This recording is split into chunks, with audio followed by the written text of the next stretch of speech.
62 cooling systems were tested during the 7-week investigation. Tests centred around Leicester Square and Piccadilly Circus. A strain of the Legionella bacteria similar to that found in 5 patients was discovered at 2 of the buildings, the Meridian Hotel at Piccadilly and just yards away at this block of offices in Regent Street. But because the amount of bacteria found was small, scientists say the buildings may not have been the source of the outbreak. Management at the Meridian said today it was satisfied that its system was safe and it was now back in operation. Today, Westminster Council said it couldn't rule out another outbreak. No, we can't. What we can reassure people is that we've controlled this particular outbreak. We know that the latest date of onset was the 9th of February in this outbreak.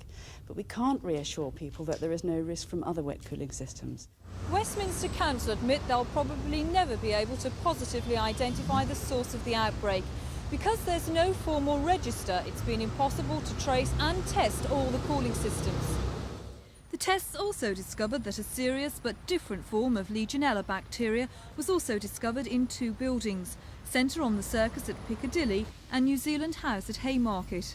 Management at the New Zealand building say they were unaware that their system was a health risk.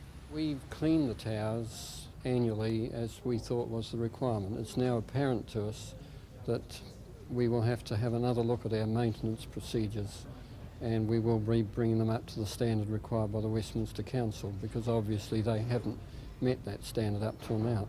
The cooling systems can begin operating again after approval from the Council. It'll also have to decide if any action is to be taken against the 4 buildings. The options at the moment could be a prosecution under the Health and Safety at Work Act by Westminster City Council, because we're the enforcing authority for those particular premises.